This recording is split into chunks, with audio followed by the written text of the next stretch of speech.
जय हिंद। स्वागत है आप सभी का एक बार फिर से ओजांग टाइम्स पर एक बहुत ही महत्वपूर्ण समाचार को लेकर, जो कि रिसेंटली आजकल हमें समाचारों में देखने को मिला, जो आपको दिखाई भी दे रहा है। चीन पाकिस्तान में बढ़े हैं परमाणु हथियार। जो चीन और पाकिस्तान, ये जो दो देश हैं, यहाँ पर परमाणु हथियारों की संख्या बढ़ गई है। क्योंकि और ये हो सकता है भारत से युद्ध का आगाज। तो हो सकता है भाई, क्यों ऐसा हम अनुमान लगा रहे हैं? केवल हम नहीं लगा रहे हैं, पूरा विश्व इस चीज को अनुमान लगा रहा है। एक संस्था अनुमान लगा रही है। वो कैसे अनुमान लगा रही है, इस पर चर्चा करेंगे। ये समाचारों में कैसे रहा, किसने कहा, किसकी रिपोर्ट में हमें ये देखने को मिला कि जहां पूरा विश्व एक तरफ 2010 में एक ट्रीटी साइन करता है कि भाई हमें जो है परमाणु हथियारों को धीरे धीरे कम करना है, उस पर उसको बढ़ावा नहीं देना है, लेकिन यहाँ पर हमें देखने को मिल रहा है कि चीन और पाकिस्तान जो है लगातार परमाणु हथियारों को बढ़ा रहा है, उसको एक रिजर्व में रख रहा है। क्या ऐसी जरूरत पड़ रही है, या ऐसे हमें क्या संकेत मिल रहे हैं कि भारत के साथ चीन के रिश्ते बिगड़ते जा रहे हैं, दरार और ज़्यादा गहरी होती जा रही है? इन चीज़ों पर, इस टॉपिक्स पर हम लोग थोड़ी डिटेल्स में चर्चा करेंगे। कुछ मुद्दों को लेंगे कि भाई क्या ऐसे सिचुएशंस है, क्या ऐसे मुद्दे हैं जिनको लेकर ऐसा सामना हमें करने को मिल सकता है, जो युद्ध की स्थिति को भी उत्पन्न कर सकता है। हालांकि राजनैतिक रूप से, या कह सकते हैं कि आर्थिक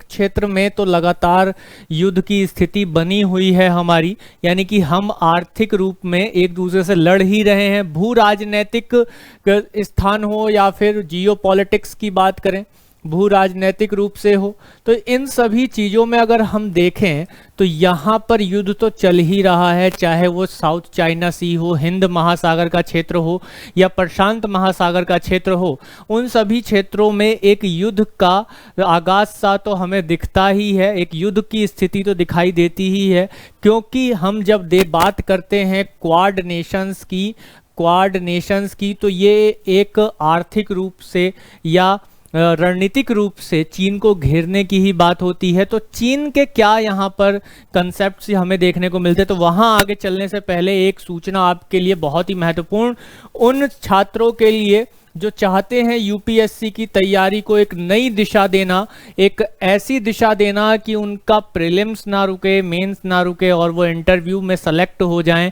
और अपना नाम यूपीएससी की लिस्ट में चाहते हैं वर्ष 2024 में। तो इसके लिए गुरुकुल 2.0 शुरू किया गया है, जो कि फर्स्ट बैच के हाउसफुल होने पर है, और ये 3 जुलाई से ये बैच शुरू हो जाएगा। और इसमें केवल और केवल आपके सामने जो है 600 स्टूडेंट्स को नंबर दिए गए हैं, यानी कि इसमें जो सीटें हैं वो कितनी हैं, मात्र यहाँ पर हम लोग देखते हैं कि 100 छात्रों के लिए सीटें रखी गई हैं। तो इसीलिए फर्स्ट कम फर्स्ट सर्व, पहले आओ पहले पाओ का कंसेप्ट है यहाँ पे। जो पहले आएगा उसको पहले मिल जाएगा। तो यहाँ पर क्लासरूम प्रोग्राम है, मेंटरशिप प्रोग्राम है, और इसके साथ साथ हम देखते हैं कि लाइब्रेरी को लेकर भी प्रोग्राम दिया जा रहा है। तो मेंटरिंग एक अपने आप में बहुत ही महत्वपूर्ण चीज है, जो आपको एक और हमारे प्लेटफॉर्म, एक मंच पर देखने को मिलेगा, जो कि ओजांग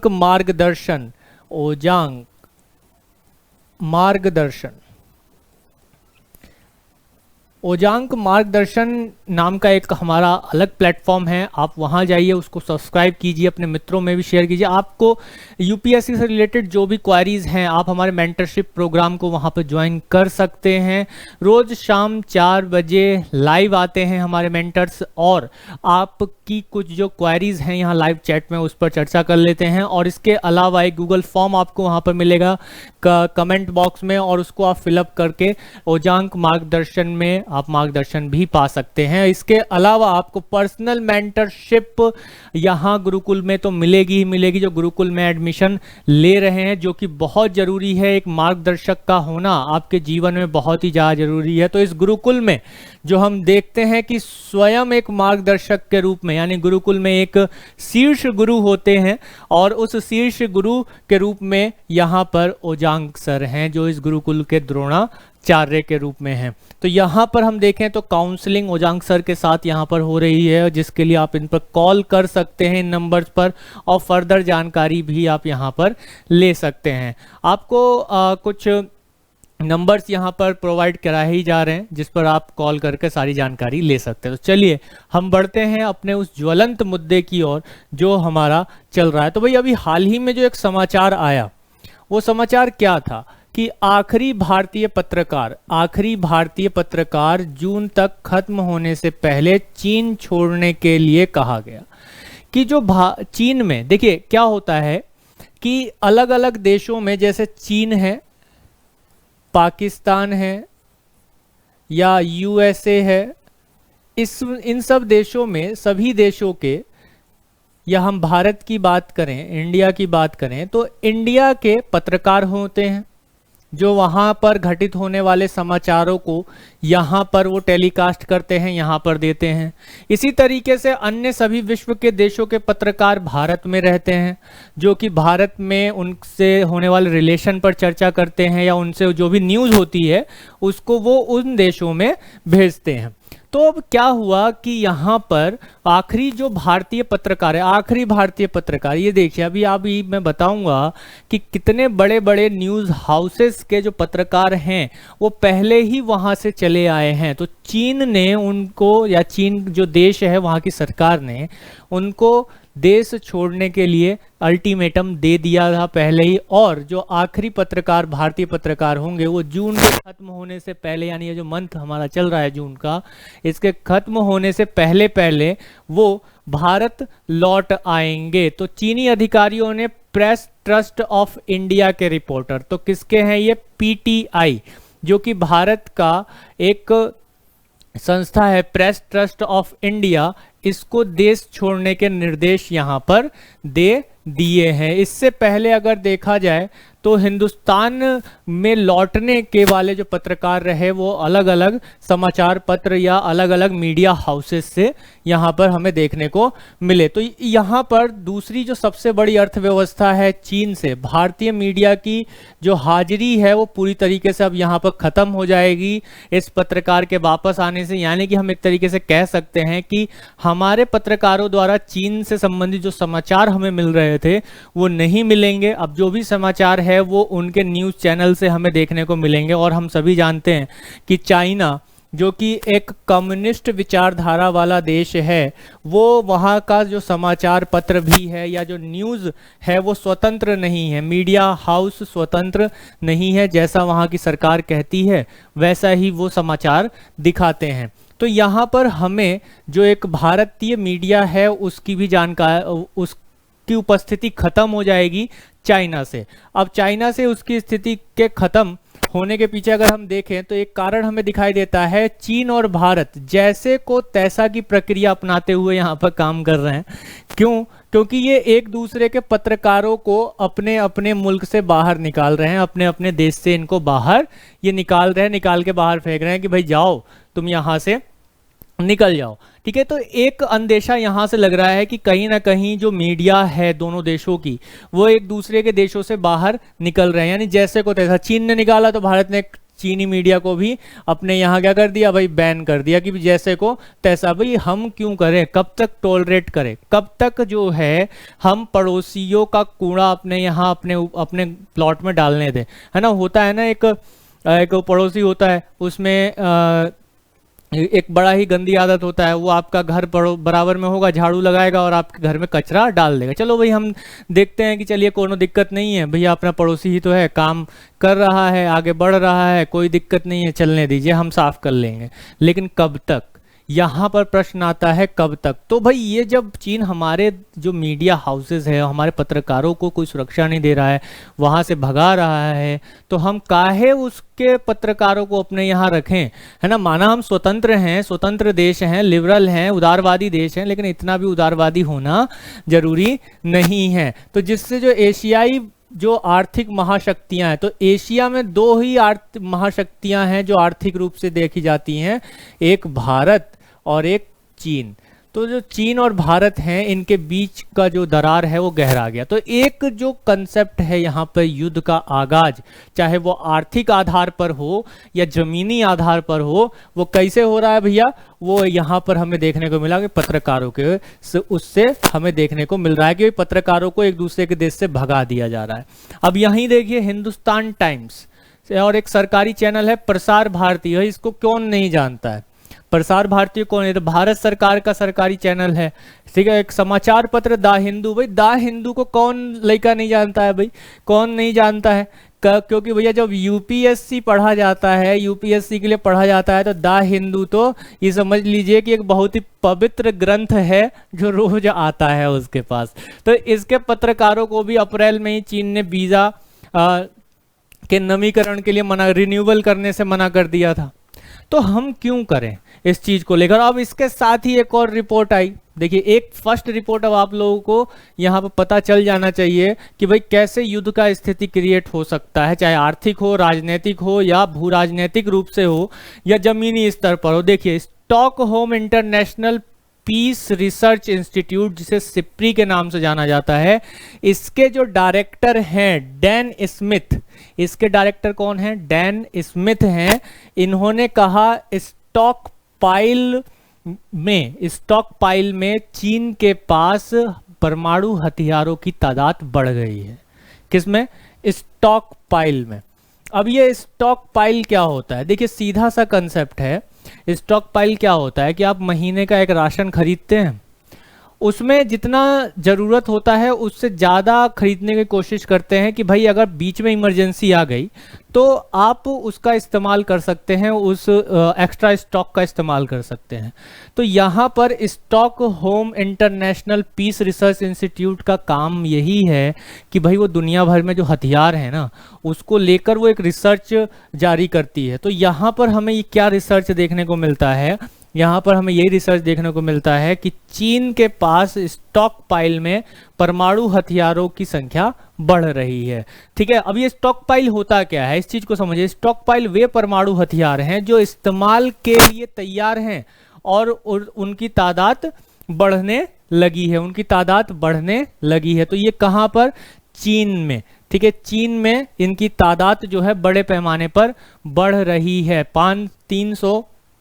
350 से 410 के बीच हथियार यहाँ पर हो गए हैं। तो ये एक डेटा इसने जारी किया जनवरी 2023 में। इससे ये सिप्री ने एक डेटा जारी किया था जिसमें ये बताया गया था कि परमाणु जो शक्तियाँ वाले देश हैं मेन जैसे अगर हम अमेरिका की बात करें, रूस की बात करें, यूनाइटेड किंगडम की, फ्रांस, चीन, भारत, पाकिस्तान, उत्तरी कोरिया, इजराइल, तो ये जो देश हैं जिनके पास परमाणु शक्तियाँ हैं, परमाणु हथियार हैं, परमाणु बम हैं, इनके पास जो परमाणु हथियार है वो कितने कितने हैं। तो जैसे सबसे ज़्यादा अगर देखा जा रहा है तो किसके पास है, अमेरिका, फिर उसके बाद रूस का नंबर यहाँ पर आता है। लेकिन अगर हम भारत की बात करें यहाँ पर, अगर हम भारत की यहाँ पर बात करें तो भारत के पास जो है चीन से कम परमाणु हथियार है। अगर हम इसका देखें कि स्टॉक पाइल में अगर हम चाइना को देखें तो 410, वहीं अगर भारत को देखें तो 2023 में स्टॉक पाइल में भारत के पास मात्र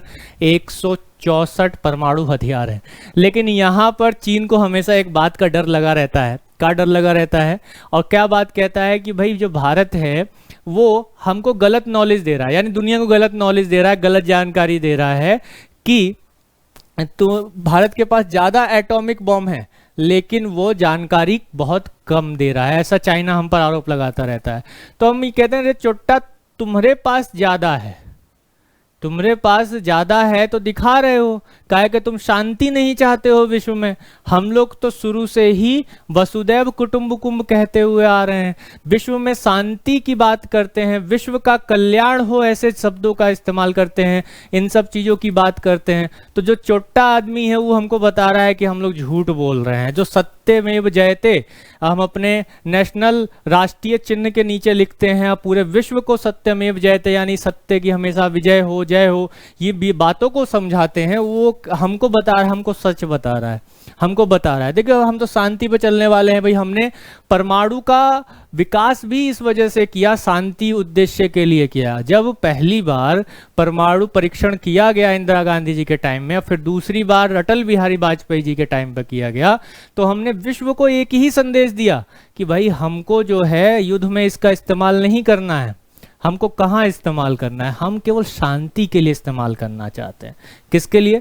शांति के लिए इस्तेमाल करना है। भाई बिजली बनाएंगे, ऊर्जा बनाएंगे, और इससे जो है पूरे विश्व भारत में बिजली का उत्पादन होगा। हम तो शांति प्रक्रिया के लिए इसका इस्तेमाल करेंगे। हाँ, अगर हमारे पड़ोसी के पास परमाणु बम है तो हम भी बना कर रखेंगे कि भाई कहीं वो हम पर छोड़ देगा तो भाई हम क्या करेंगे। और हमने कहा कि हम फर्स्ट यूज नहीं करेंगे, इस चीज पर भी हमने बात की थी यहाँ पर, क्या फर्स्ट यूज नहीं करेंगे। लेकिन ये चोट्टा हमको बता रहा है, कौन? चीनवा, कि क्या बता रहा है कि भाई हमारे पास ज्यादा है और उसके पास कम है। तो ये यहाँ पे 410 उसके पास है जो कि स्टॉक पाइल में दिखा रहा है, तो स्टॉक पाइल में रख के बैठा हुआ है कि कभी भी दाग देंगे, कभी भी कुछ कर देंगे। तो यहाँ पर इसी चीज को देखा गया है कि परमाणु हथियारों की संख्या लगातार इसमें बढ़ रही है। इसी के साथ ही अगर आप देखेंगे तो सिप्री क्या है, छोटा सा अगर आप बात करें तो ये एक स्वतंत्र अंतर्राष्ट्रीय संस्था है जिसकी स्थापना 1966 में की गई थी, और ये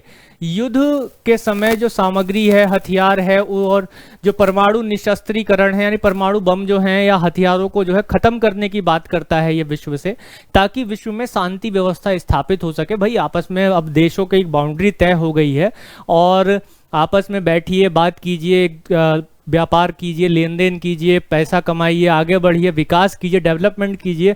युद्ध से क्या होगा? क्योंकि हम लोग इतिहास में भीषण से भीषण युद्ध देख चुके हैं भाई। वर्ल्ड वॉर 1 देख चुके हैं, विश्व युद्ध प्रथम, विश्व युद्ध द्वितीय देख चुके हैं, तीसरा थोड़ा ही करना। लेकिन जो दूसरा का जमीन हड़पना जिसके डीएनए में होता है वो मानता थोड़ा ही है। जिस चालबाजी, जालसाजी जैसे चाइना के मन में है, दिमाग में है, वो मानेगा थोड़ा ही ना। अब उसमें क्या है कि तिब्बत हड़प लिया वो है, उसका बस चलता था, सिक्किम को भी हड़प लेता। तो यहाँ जब हम चीजों को देखते हैं तो कंसेप्ट हमारा क्लियर होता है। तो निशस्त्रीकरण के कारण जो शोध कार्य करते हैं उसमें नीति निर्माताओं, शोधकर्ताओं और उसके आंकड़ों का यह विश्लेषण सिप्री करता है। इसी तरह से अगर हम देखें तो इसका हेडक्वार्टर कहाँ है? स्वीडन की राजधानी स्टॉकहोम में है। तो ये विश्व का जो है उन सम्मानित थिंक टैंक में से है जिसकी रिपोर्ट पर विश्वास किया जाता है। इसमें भी आप लोग देख सकते हैं कि भाई यहाँ पर पाकिस्तान को भी अगर आप देखेंगे तो पाकिस्तान के पास हमसे ज़्यादा बताया गया है कि परमाणु हथियार है, इस तरीके से बताया गया है। चलिए आगे बढ़ते हैं और एक छोटी सी बात पर चर्चा कर लेते हैं कि यहाँ अगर हम देखें, जो आपको ये मानचित्र दिखाई दे रहा है, ये अक्साई चीन है जो कि 38,000 स्क्वायर किलोमीटर की एक जमीन है जो 1962 में चुरा लिया था, चोरी कर लिया था। कौन कर लिया था? चाइना चोरी कर लिया था। इसे चाइना ऑक्यूपाइड कश्मीर के नाम से भी जाना जाता है, चाइना ऑक्यूपाइड COK के नाम से जाना। हालांकि अब तो ये क्या है? लद्दाख है। तो यहाँ पर बना LAC, line of actual control, जिस पर लगातार हमारा युद्ध होता रहता है। हमारे यहाँ पे जो सैनिक हैं उनके साथ हाथापाई चीनी सैनिक करते रहते हैं, इस LAC में लगातार बदलाव करते रहते हैं। और यहाँ पर हम लोग देखते हैं कि भारत सरकार ने इस चीज़ को लेकर काफ़ी बड़े कदम उठाए हैं और यहाँ पर लगातार जो है बहुत सारे चेंजेस भी किए गए हैं। LAC, line of actual control, यहाँ पर बनाया गया है। इसी तरह से अगर आप देखेंगे तो चीन ने एक रास्ता भी बनाया है जिसे चाइना पाकिस्तान इकोनॉमिक कॉरिडोर, जो कि पाकिस्तान के चाचा चाइना के द्वारा बनाया गया है। तो यहाँ पर इस क्षेत्र में भी जो है युद्ध के आसार बने हुए हैं क्योंकि लगातार हमें ये चीज़ें देखने को मिलती है। इसी तरीके से चाइना के बॉर्डर के साथ सटा हुआ मैकमोहन लाइन, जो कि अरुणाचल प्रदेश में लगता है, और लगातार हम लोग देख रहे हैं कि अरुणाचल प्रदेश में भी चाइना क्या कहता है कि भाई उसका है, जैसे वो लिखा के गया है, उसका पुश्तैन सब जो है लिखवा के गया है, रजिस्ट्री करवा गया है, तो उसका वो अपना मानता है। इसी तरह से अगर हम यहाँ पर देखें चाइना पाकिस्तान इकोनॉमिक कॉरिडोर का अगर हम बात करें तो जो पाकिस्तान चाइनीज बॉर्डर है यहाँ पर अगर आप देखेंगे तो ये जाता है क्या है, गिलगित बाल्टिस्तान, यहाँ से ही आता है चाइना पाकिस्तान इकोनॉमिक कॉरिडोर, जो ग्वादर बंदरगाह को जोड़ता है और कराची को भी जोड़ता है। और ये सब जो है कहाँ पर बना है, ये मेनली अगर हम बात करें तो POK में बना है, पाक ऑक्युपाइड कश्मीर में से बना है, जो कि भारत से कंसेंट किए बगैर, उसकी सहमति लिए बगैर बनाया गया है। तो अब जो है लगातार ये जो भारत सरकार की नीतियां हैं, गवर्नमेंट ऑफ इंडिया की जो नीतियां हैं, जो पॉलिसीज हैं, उसको देखते हुए चाइना और पाकिस्तान के मन में ये बात आ रहा है कि अगर ऐसे ही इसी मोड में भारत सरकार चलता रहा तो ये POK भी हाथ से जाएगा, अक्साई चीन भी हाथ से चला जाएगा। तो जो अक्साई चीन हाथ से चला गया तो यहाँ पर जो चीन की सेना है, चाइना की सेना है, उसके हाथ से एक बहुत बड़ा जमीन चला जाएगा। ये ऊंचाई पर है, पठार पर है, बहुत ऊंचाई पर है, और यहाँ से खड़े होकर भारत के जो चीनी सैनिक, क्या भारत के जो सैनिक हैं वो क्या कर रहे हैं उस पर नज़र जो है चीन आसानी से रख सकता है। तो जो भारत की अभी नीति हैं, पॉलिसी हैं, चाहे वो वर्ल्ड लेवल पर हो या राष्ट्रीय नेशन पर हो, नेशन लेवल पर हो, राष्ट्रीय स्तर पर हो, उसको देखते हुए अगर हम बात करें यहाँ पर तो भारत बहुत तेजी से बढ़ रहा है, क्योंकि सुर्खियों में भी आप सुनते होंगे कि POK को हम वापस ले लेंगे जल्दी। जब POK ले लिया जाएगा तो अक्साई चीन कौन सा बड़ा बात है, वो भी ले लिया जाएगा। तो ये कंसेप्ट हमें देखने को मिलता है और यहीं पर ही युद्ध के आगाज की, यहाँ पे युद्ध चल रहा है। आगाज तो यहाँ पे हम गलत ही लिखवाएंगे, आगाज लिखना है, युद्ध चल रहा है रणनीतिक रूप से, मानसिक रूप से, और एक तरह से देखा जाए आर्थिक रूप से, वैचारिक रूप से पूरे विश्व में युद्ध चल रहा है पाकिस्तान और चाइना के साथ। तो देखिए भारत, हम तो अकेले काफी हैं, उधर भी लड़ लेंगे, इधर भी लड़ लेते हैं। तो चलिए यहाँ तक का आशा करता हूं कि कंसेप्ट जो है क्लियर हुआ होगा कि भाई किसके पास सिप्री क्या होता है और परमाणु हथियारों की संख्या कहां पर कितनी है। इसके साथ ही एक बार और आपके साथ इंफॉर्मेशन शेयर करूंगा जल्दी से कि फर्स्ट बैच हाउसफुल हो चुका है गुरुकुल का। 3 जुलाई को बैच स्टार्ट हो जाएगा। इंग्लिश हिंदी का फर्स्ट कम फर्स्ट सर्व को लेकर बात की जा रही है। क्लासरूम प्रोग्राम, मेंटरशिप, लाइब्रेरी, ये सभी सुविधाएं आपको उपलब्ध कराई जाएंगी। तो आशा करता हूं कि यहां तक का कंसेप्ट आप सभी को समझ में आ गया होगा। जो भी कैंडिडेट चाहते हैं गुरुकुल बैच में आना, वो ज्वाइन कर सकते हैं। मेंटरशिप प्रोग्राम भी अलग से शुरू किया गया है ओजांग मार्गदर्शन चैनल पर, आप वहां पर ज्वाइन कर सकते हैं। और ओजांग टाइम्स के साथ बने रहने के लिए बहुत बहुत धन्यवाद। शेयर करें अपने दोस्तों में, जानकारी बहुत अच्छी लगी हो तो शेयर करें और कमेंट में जरूर लिखें कि आपकी ओर से चाइना और पाकिस्तान के लिए क्या मैसेज है। तब तक के लिए मिलते हैं अगले सेशन में। जय हिंद।